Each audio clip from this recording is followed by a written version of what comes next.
Friend, आज हम class 10th का एनसीईआरटी बुक का कुछ ऑब्जेक्टिव लेके आए हैं। हमने रियल नंबर का सबसे पहले थ्योरी दिए थे, उसके बाद हमने बारी बारी से 1.1, 1.2, 1.3, 1.4 का सॉल्यूशन दिए। उसके बाद हम कुछ आप सबके बीच हम ऑब्जेक्टिव लेके आए हैं। तो आइए, फर्स्ट ऑब्जेक्टिव कहता है कि निम्नलिखित में कौन सी संख्या अपरमेय नहीं है। बोलता है कि अपरमेय नहीं है तो कौन होगा, तो परमेय होगा। उल्टा है कि अपरमेय नहीं होगा तो परमेय। तो देखिए, पहला ऑप्शन कहता है कि 2/√2/3 ये अपरमेय है। बी देखिए पाई, ये भी अपरमेय है। सी देखिए 7/√7/13 ये भी। तो डी, अब तीनों ऑप्शन गलत है। ये भी ऑप्शन गलत, ये भी ऑप्शन, ये भी ऑप्शन। तो करेक्ट ऑप्शन क्या होगा, तो डी। अगर तीन ऑप्शन गलत होता है तो चौथा ऑप्शन हर हमेशा सही होगा। तो देखिए, जैसे ये कैसे हुआ, तो हम क्या करते हैं, 3√27 है, ठीक। 3√27 है बटा √48 है, ठीक। अब क्या करते हैं, 3 इंटू हम 27 का अभाज्य गुणनखंड कर लेते हैं। तो 3 गुने 3 गुने 3 हो गया, 3 × 9 = 27, फिर 27 ही आएगा। तो अब 48 का भी करते हैं। तो 2 गुने 2 गुने 2 गुने 2, 2 दूना 4 दूना 8 दूना 16 × 48, ठीक। अब क्या करते हैं, तो 2 में से 1 को बाहर कर लेते हैं। तो 3 गुने रूट का मतलब स्क्वायर का मतलब है यहाँ कुछ नहीं है तो 2 है। 2 रहेगा तो 1 बाहर हो जाएगा। तो 1 बाहर कर लिए, फिर बच गया क्या, √3 बच गया। ये सिर्फ √3 बच। अब इसमें से 2 बाहर कर लिए तो 2 बाहर कर लिए, इसमें से 1 बाहर कर लिए तो अब बच गया क्या, तो √3। √3 से √3 कैंसिल, 3 × 9/4 जो क्या है, एक परमेय संख्या है। तो इसका करेक्ट ऑप्शन डी हो गया। अब निम्नलिखित में से किसका दशमलव प्रसार शांत होगा, तो देखिए कि 17/88 ये ऑप्शन तो गलत है हमेशा, क्योंकि यहाँ देखा जाता है कि 11 गुने 2 गुने 2 गुने 2, 11 दूना 22 दूना 44 दूना 88। क्योंकि इस प्रकार से हम लिख सकते हैं 11 गुने 2 का पावर 3, जो क्या है 2 का पावर m × 5 के पावर n के, इसका डिनोमिनेटर इस फॉर्म में नहीं है। तो ये ऑप्शन भी गलत हो गया। सी नंबर ऑप्शन क्या हुआ, गलत हो गया। अब डी नंबर ऑप्शन देखिए, 123 है।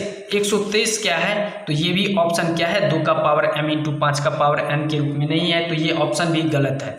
अब देखिए बी, ए नंबर ऑप्शन देखिए, ए नंबर ऑप्शन क्या है, तो 110 है। तो हम 110 को अभाज्य गुणनखंड में कैसे लिख सकते हैं, तो जैसे 11 गुने 5 गुने 2 लिख सकते हैं। ये क्या है, तो कुछ नहीं है तो एक पावर है। तो ये नॉट इक्वल टू क्या है, तो डिनोमिनेटर 2 का पावर m × 5 के पावर n के रूप में नहीं है, देखा जाता है। तो ये भी ऑप्शन गलत है। तो ऑप्शन नंबर क्या हो जाएगा, बी हो जाए। 3 ऑप्शन गलत है, ये भी ऑप्शन गलत, ये भी ऑप्शन गलत, ये भी ऑप्शन गलत। तो चौथा ऑप्शन बी जो होता है वो करेक्ट ऑप्शन। अब देखिए 200 है, तो 200 को हम कैसे लिख सकते हैं, तो 200 को 2 गुने 2 गुने 2, 2 दूना 4 दूना 8 दूना 16 हो गया, 16 हो गया, नहीं सॉरी, देखिए 2 गुने 2 गुने 2, 2 दूना 4 दूना 8, 8 पंचे 40 पंचे। तो इस प्रकार से हम लिख सकते हैं 2 का पावर 3 × 5 का पावर 1, जो क्या है 2 का पावर m × 5 का पावर n, इस फॉर्म में है। डिनोमिनेटर इस फॉर्म में है, तो इसका करेक्ट ऑप्शन इसीलिए बी हो गया। इस प्रकार से आपने 2 क्वेश्चन देख लिए। अब तीसरा देखिए, भाज ए और भाजक बी के लिए a = bq + r में r के लिए कौन सा सत्य होगा। तो देखिए, हमने पढ़े थे कि यूक्लिड विभाजन एल्गोरिथम के अनुसार हमने पढ़े थे कि a बराबर क्या होता है, bq + r, भाज बराबर भाजक गुने भागफल प्लस शेषफल होता है। जहाँ क्या होता है, तो रिमाइंडर जो होता है, r जो होता है वह रिमाइंडर जो होता है वह 0 से बड़ा और 0 के बराबर होता है, क्योंकि यहाँ इक्वल टू लगा है तो 0 के बराबर होगा। और b से भाजक से क्या होगा, छोट। तो भाज बराबर भाजक गुने भागफल प्लस शेषफल होता है, तो भाजक से क्या होगा, छोटा होगा और 0 से बड़ा होगा। तो इसका करेक्ट ऑप्शन देखिए 0 > टू, इसका करेक्ट ऑप्शन क्या होगा, बी होगा। इस प्रकार से आपने 3 क्वेश्चन देख लिए। अब चौथा क्वेश्चन देखिए। चौथा क्वेश्चन कहता है 2 धनात्मक पूर्णांक a और b का HCF सबसे बड़ा पूर्णांक d है, तो d द्वारा विभाजित होगा। कौन होगा, तो केवल a केवल b। तो ये ऑप्शन भी गलत, ये ऑप्शन भी गलत, ये ऑप्शन भी इनमें से कोई नहीं। तो ये ऑप्शन क्या होगा, c is the correct option. इस प्रकार से हमने 4 क्वेश्चन देख लिए। ऑब्जेक्टिव एनसीईआरटी का, रियल नंबर का, वास्तविक संख्या का। अब देखिए 5 नंबर कहता है कि यूक्लिड विभाजन लेमा किन पूर्णांकों के लिए लागू किया जाता है? केवल धन पूर्णांकों के लिए। ये ऑप्शन गलत है। शून्य सहित सभी पूर्णांकों के लिए, ये भी ऑप्शन गलत है। शून्य को छोड़कर सभी पूर्णांकों के लिए और किसी भी पूर्णांकों के लिए, ये भी ऑप्शन। तो तीसरा ऑप्शन क्या होगा? C is the correct option. इस प्रकार से 5वां भी ऑब्जेक्टिव हो गया। अब 6ठा नंबर ऑब्जेक्टिव, 156 के अभाज्य गुणनखंड में 2 का घात कितना होगा? इस प्रकार से आपने अभाज्य गुणनखंड 156 का हमने क्या करते हैं? तो अभाज्य गुणनखंड निकालते हैं। 156 का क्या करते हैं? 156 का अभाज्य गुणनखंड 2 से कितना होगा? तो 78, फिर 2 से कितना? 39, फिर 3 से कितना? 13। तो 156 को हम इस तरह से अभाज्य गुणनखंड में 2 का पावर 2 × 3 × 13 लिख सकते हैं। तो इसमें कहता है कि 2 का कितना घात होगा? तो 2 का यहाँ देखा जाता है 2 घात होगा, तो इसीलिए इसका करेक्ट ऑप्शन कितना होगा? 2 होगा। इस प्रकार 6ठा। अब 7वां क्वेश्चन देखिए, यदि 2 संख्याओं का लघुत्तम एवं महत्तम समान हो तो वे संख्या होगा। मान लिया जाए कि इसका लघुत्तम भी x है, महत्तम भी y है। लघुत्तम 5 होगा तो महत्तम भी 5, समान बोलता है, दोनों समान हो तो इसका कौन होगा? समान संख्या होगा। इसका डी नंबर करेक्ट ऑप्शन होगा। इस प्रकार से 8वां क्वेश्चन देखिए। 8वां क्वेश्चन कहता है कि 2 संख्याओं के 8वां क्वेश्चन कहता है, इस प्रकार से 8वां क्वेश्चन कहता है कि 2 संख्याओं के लसअ एवं मसअ का योगफल 960 है तथा इस प्रकार से तथा उनका लसअ मसअ से 7 से 20 अधिक है तो उन संख्याओं का गुणनफल होगा। तो बोलता है एक प्रकार हम क्या करते हैं? तो माना कि लसअ को क्या ले लेते हैं? x ले लेते हैं, मसअ को y ले लेते हैं। अब प्रश्न कहता है, क्या प्रश्न कहता है? कि प्रश्न कह रहा है कि लसअ एवं मसअ का योगफल 960 है। इस प्रकार से x प्लस y = 960 हम फर्स्ट इक्वेशन मान लेते हैं। तो कहता है कि लसअ और मसअ का योगफल कितना है? 960। ठीक। अब इससे आगे उनका लसअ मसअ से 720 अधिक है। अब कहता है कि लसअ क्या है कि मसअ से कितना अधिक है? 720 अधिक है, 720 अधिक है। तो अब क्या करते हैं? ये हम इसको दूसरा इक्वेशन मान लेते हैं। ठीक। अब यहाँ से हम x का वैल्यू निकालना चाहते हैं। x बराबर क्या होगा? y × इस प्लस में है तो बराबर के उस साइड जाता है तो साइन यहाँ बदल जाता है तो उस साइड जाएगा तो माइनस में हो जाएगा, 720 हो गया। अब क्या करते हैं कि हम समीकरण फर्स्ट में क्या करते हैं? x का मान जो होता है रख देते हैं। तो समीकरण फर्स्ट में क्या हुआ? तो y - 720 प्लस y बराबर 960 फर्स्ट इक्वेशन में रख दिए। अब क्या हुआ कि एक 2y हो गया। अब माइनस है यहाँ साइन तो बराबर के उस साइड जाता है तो प्लस हो जाता है कि 960 प्लस 720 हो गया। अब 2y = क्या होगा? दिस इम्प्लाइज 2y = 9 7 16 16 और 60 20 80 1600 कितना हो गया? 80। तो y = कितना होगा? 1680 बटा 2 कितना होगा? तो 2 8 16 और 2 चौका 8 हो गया 0। तो y का वैल्यू कितना होगा? 840 होगा, 840। अब क्या करते हैं? इक्वेशन फर्स्ट में हम रख लेते हैं x माने y का मान। तो इक्वेशन फर्स्ट में हम क्या करते हैं कि y का मान 840 बराबर कितना हुआ? 960। अब क्या करते हैं? प्लस है तो उस साइड जाएगा, बराबर के उस साइड जाएगा तो माइनस में हो जाएगा। इस प्रकार से 960 - 840 हो गया। x = कितना हो गया? तो 0, 6 में से 4 गया तो 2 हो गया, 9 में 60 120। तो x का वैल्यू जो होता है लसअ 120। x किसको माने थे? लसअ को x माने थे, मसअ y माने थे। इस प्रकार से हमने क्या किए कि अब यहाँ देखा जाता है कि लसअ हमको 120 आया है और मसअ कितना आया है? 840 आया है। इस प्रकार से अब क्वेश्चन कहता है, अब क्वेश्चन क्या कहता है कि उन संख्याओं का गुणनफल, उन संख्याओं किन संख्याओं? लसअ और मसअ का गुणनफल बोलता है। तो अब क्या करते हैं? लसअ और मसअ का गुणनफल। तो इस प्रकार से हमें लसअ और मसअ प्राप्त हो चुका है। x बराबर लसअ प्राप्त हो 120 और मसअ तो बोलता है गुणनफल, तो गुणनफल बोलता है तो गुणनफल कर दे। अब लसअ कितना है? लसअ 120 है और मसअ कितना है? 840 है। अब गुना करते हैं तो इसका हो जाएगा 0, फिर 0 हो गया, 8 हो गया, अब 100। इसका ऑप्शन कितना होगा? 100 800 होगा। तो इसका ऑप्शन देख लीजिए छांट लीजिए। तो 100 400 ये ऑप्शन गलत हो गया, 200 400 ये भी ऑप्शन गलत। ऑप्शन नंबर सी क्या होगा, करेक्ट है, ये भी ऑप्शन गलत। तो तीसरा ऑप्शन क्या होगा, सी इज द करेक्ट। इस प्रकार से हमने आपको 8 क्वेश्चन ऑब्जेक्टिव एनसीईआरटी का, ये माने रियल नंबर का, वास्तविक संख्या का हमने बताया। अब इससे अच्छा, इससे आगे आप 9 ऑब्जेक्टिव क्वेश्चन देखिए। नंबर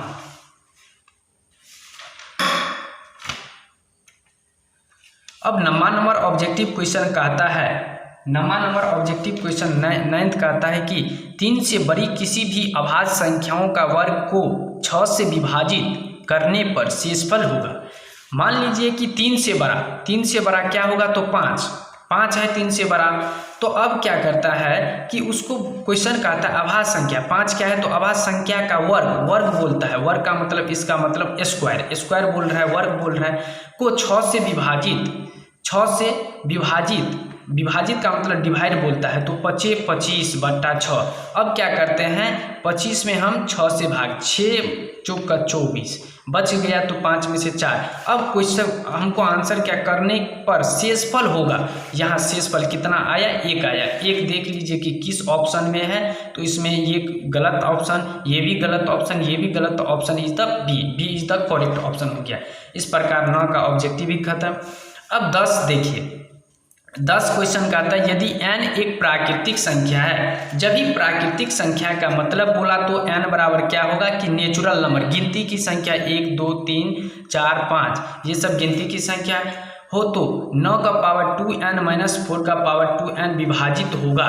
तो इस प्रकार से देखिए हम क्या करते हैं, n बराबर 1 मान लेते हैं, तो हमको क्या बोलता है, 9 का पावर 2n, तो n के जगह हम क्या करते हैं, 2 गुने 1 रख लेते हैं, और 4 का पावर 2 गुने 1। ठीक इस प्रकार से 9 का पावर 2 माइनस 4 का पावर 2, 9 में 81 माइनस 4 चौक 16 कितना हुआ, तो 11 में से 6 गया तो 5, ये बच गया 7 में से 1 गया तो 6, 65। अब देखिए 65 किन से, 5 से विभाजित होता है, ये ऑप्शन भी करेक्ट। 13 से भी विभाजित होता है, ये भी ऑप्शन। सी क्या आता है, 5 एवं 13 से, तो ये ऑप्शन करेक्ट कितना होगा, c is the correct option. इस प्रकार से आपका 10 ऑब्जेक्टिव भी खत्म। 11 कहता है कि 2.33 एक क्या है, 2.33 को हम क्या कहते हैं, 2.33 एक क्या है। इस प्रकार से आपको 12 नंबर क्वेश्चन माने 11 नंबर क्वेश्चन 2.33 क्या होगा, एक परमेय संख्या होगा। क्या होगा, परमेय संख्या होगा। इस प्रकार से 11 इस प्रकार से हुआ। 12 नंबर का आता है, यदि x एवं 45 का लॉस 90 है, x एवं 45 का लॉस 90 है तथा मौस 5 हो, तो x का मान ज्ञात कीजिए। इस प्रकार कहता है कि x एवं 45 का लॉस कितना होगा, 90, लॉस 90 है।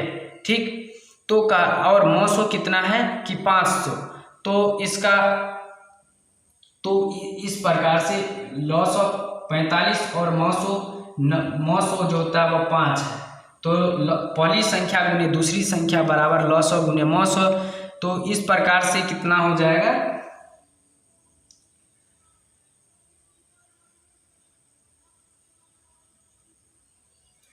तो देखिए इस प्रकार से लॉस बोलता है, यदि x एवं 45 का लॉस 90 तथा मौसो 5 हो, तो x का मान ज्ञात कीजिए। तो हम क्या करते हैं कि x गुने लॉस गुने मौसो, लॉस गुने मौसो, लॉस गुने मौसो बोलता है कि x एवं 45 का क्या है कि x एवं 45 का, x एवं 45 का लॉस 90 है और मौसो कितना है, 5 है। 5 नंबर 45, तो 9x इज इक्वल टू कितना, 90 हो गया, तो x इज इक्वल टू कितना होगा, 10।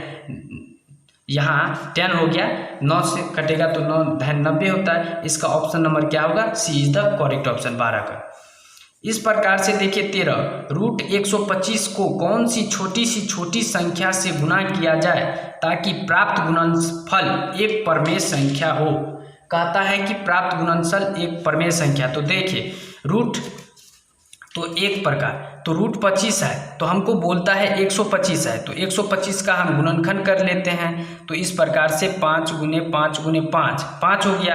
तो अब जोड़ा लगाना है, तो हमें 1 का ज़रूरत है। तो देखिए रूट 125 ये तो गलत ऑप्शन हो गया, ये भी गलत, ये भी गलत ऑप्शन, तो इसका सी नंबर जो होता है, अब सी को क्या करते हैं, √5 से गुना करते हैं। तो इस प्रकार से √5 गुने √5 गुने √5, इस प्रकार से क्या हुआ, तो इसका करेक्ट ऑप्शन जो होता है वह सी हो जाएगा। तो कहता है कि √125 को कौन सी छोटी संख्या से गुना किया जाए ताकि प्राप्त गुणनफल एक प्रमेय संख्या हो जाए। तो इस प्रकार से हमने क्या किए, तो √5 से गुना किए, तो हमें जो प्राप्त संख्या जो होता है वह कितना होगा, 5 गुने 5 25 हो जाएगा। तो इस प्रकार से हमने √5 से गुना किए, तो हमें जो होता है वह प्रमेय संख्या प्राप्त हुआ। इस प्रकार से हम 13 को ऑब्जेक्टिव देख चुके हैं। अब देखिए 14 ऑब्जेक्टिव कहता है कि दो संख्याओं का लॉसअ 15, दो संख्याओं का लॉसअ 15, और कहता है इनमें से कौन कौन इनका मौसा नहीं हो सकता है। दो संख्याओं का लॉसअ मान लेते हैं कि दो संख्याओं का लॉसअ कितना है, 15। तो इस प्रकार से देखा जाता है तो इसका मौसा क्या नहीं होगा, इसका मौसा जो होता है वह ये नहीं होगा, इसका मौसा ये नहीं होगा। तो ये ऑप्शन भी गलत, ये भी ऑप्शन भी गलत, ये ऑप्शन भी गलत, माने इसका माने क्या होगा, ये नहीं होगा। 14 का इस प्रकार से देख लिए। अब 15 नंबर कहता है परिमेय संख्या 13,286/1250 का दशमलव प्रसार शांत होगा। इस प्रकार से दशमलव के 1 अंक के बाद, दशमलव के 2 अंक के बाद, दशमलव के 3 अंक के बाद, दशमलव के 4 अंक, दशमलव के 4 अंक के बाद, दशमलव के 4 अंक के बाद क्या होगा, इसका ये ऑप्शन भी गलत होगा, ये ऑप्शन भी गलत होगा, ये ऑप्शन भी गलत होगा। करेक्ट ऑप्शन क्या होगा, डी इज द करेक्ट। इस प्रकार से 15 को ऑब्जेक्टिव भी हो गया। अब 16 नंबर देखिए, कहता है 360 के अभाज्य गुणनखंड में सभी गुणनखंड के घातों का योगफल क्या होगा। 360 का क्या करते हैं, अभाज्य गुणनखंड, सभी घातों का योगफल। तो 360 का क्या करते हैं, अभाज्य गुणनखंड 360 का 2 से 180, 2 से 90, 245 और 3 से 15 और 3 से 5। इस प्रकार से 360 का अभाज्य गुणनखंड 2 गुने 2 गुने 2 गुने, अब क्या हुआ 3 गुने 3 गुने 5। तो इस प्रकार से 2 का पावर कितना, 3 इंटू 3 का पावर 2 इंटू 5 का पावर 1। तो इसका कहता है क्वेश्चन ही कहता है, क्वेश्चन कहता है 360 के अभाज्य गुणनखंड में सभी गुणनखंड इस प्रकार से सभी गुणनखंड के घातों का योगफल कितना होगा। तो ये 3 2 5 1 6 होगा। इसका ऑप्शन नंबर क्या होगा, c is the correct option, c is the correct option. इस प्रकार से 16 भी क्वेश्चन हो गया, देख लिया आप लोग। अब 17 कहता है पाई किस प्रकार की संख्या है। तो इस आप लोग जानते हैं कि पाई एक क्या है, अप्रमेय संख्या। इस प्रकार से 17 क्वेश्चन भी हो गया। हमने आपको 17 क्वेश्चन करा दिए।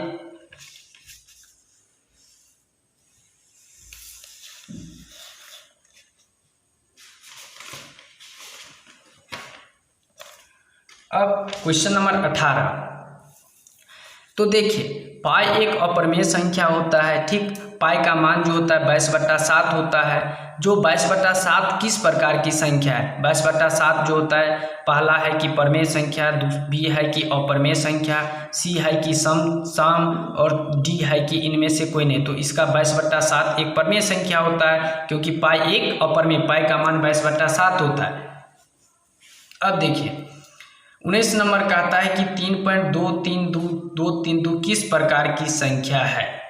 कहता है 19 नंबर क्वेश्चन कहता है कि 19 नंबर क्वेश्चन कहता है कि 3.232323, इस माने पॉइंट के बाद अंक आते ही रहता है, 2 3 2 फिर 2 3 2 फिर आगे जो होता है 2 3 2 2 3 2 3 2 आते रहेगा।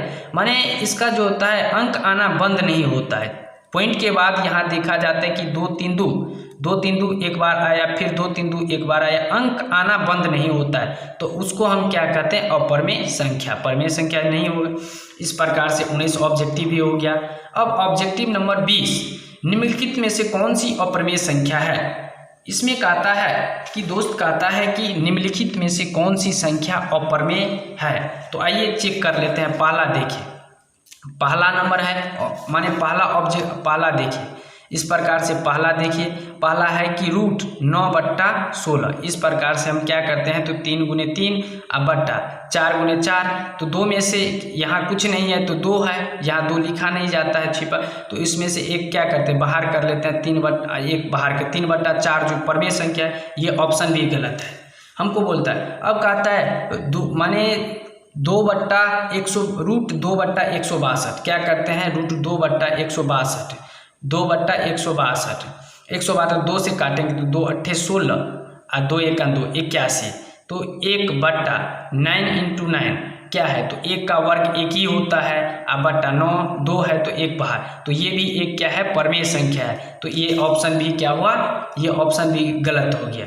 अब सी नंबर देखिए, सी नंबर कहता है कि √3/7। ठीक। अब डी नंबर जो होता है, डी नंबर बोलता है कि 4/4 कितना 25 √25। तो क्या करते हैं 4/25 का वर्ग करेंगे तो 5 × 5। इस प्रकार से 2 में से 1 बाहर हो जाएगा रूट के अंदर से, तो इस प्रकार से 4/5 एक प्रमेय संख्या है। तो ये भी ऑप्शन गलत है। तो अब देखिए 1 2 3 ऑप्शन गलत। अब बच गया क्या एक ऑप्शन, तो करेक्ट ऑप्शन क्या होगा जो √3/7। इस प्रकार से हम क्या किए, अभी 20 ऑब्जेक्टिव क्वेश्चन हम रियल नंबर से छांट के लाए थे, आप सभी के बीच हम क्या किए हैं तो ऑब्जेक्टिव लेके आए हैं। तो इस प्रकार से आपका रियल नंबर का हम फर्स्ट बार क्या दिए माने उसका थ्योरी दिए, उसके बाद हमने 1.1 1.2 1.3 1.4 चारों का सॉल्यूशन दिए। उसके बाद हम कुछ ऑब्जेक्टिव रियल नंबर में से छांट के लाए थे। इस प्रकार आपने 20 ऑब्जेक्टिव देखे कैसे। तो इस प्रकार हमने अब आपका रियल नंबर जो होता है फर्स्ट चैप्टर जो होता है वास्तविक संख्या आपका खत्म हो गया, एंड हो गया। तो अगर दोस्त आपको वीडियो अच्छा लगा तो आप लाइक सब्सक्राइब और कमेंट जरूर कीजिएगा। और एक बात और हम बताना चाहते हैं कि वीडियो को शुरू से अंत तक देखिए, पॉज करके मत देखिए। अगर आप वीडियो शुरू से अंत तक देखिएगा तभी आपको अच्छा लगेगा। आप बीच बीच में से पॉज करके देखते हैं, तो इस प्रकार से आप वीडियो मत देखिए, क्योंकि अगर वीडियो शुरू से अच्छा लगेगा तब शुरू से आप देखिएगा, अंत तक देखिएगा तभी आपको अच्छा लगेगा। आप चाहते हैं कि पॉज करके भगा के देखते हैं, इस प्रकार से वीडियो आपको अच्छा नहीं लगेगा। वीडियो ये ऑब्जेक्टिव इसी प्रकार से हमने क्या किए तो आपको 20 ऑब्जेक्टिव रियल नंबर में से छांट के लाए थे। इस प्रकार से आपने 20 ऑब्जेक्टिव देखे, 20 ऑब्जेक्टिव देखें। तो हम जाते जाते कहना चाहते हैं कि दोस्त आप वीडियो को पॉज मत कीजिएगा।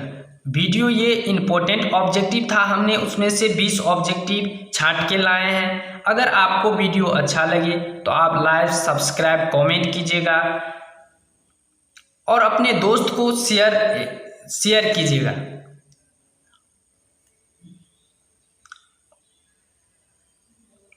और एक चीज और बात कहना चाहते हैं कि वीडियो कोई भी वीडियो है तो वीडियो को आप उसका क्वालिटी जो होता है 360p पे देखने का प्रयास कीजिए। जो आपको माने 360p पे देखने पर आपको कोई धुंधला नहीं दिखाई देगा, वीडियो पूरे फ्रेश दिखाई देगा।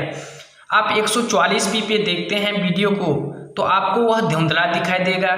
क्वालिटी जो होता है 360p पे हमेशा हर एक वीडियो को देखने का प्रयास कीजिए। आज के लेक्चर में इतना ही। Thank you. अब हम अगले लेक्चर लेके आएंगे, फिर आपसे अगले लेक्चर में आपसे फिर हमको मुलाकात होगा। Thank you.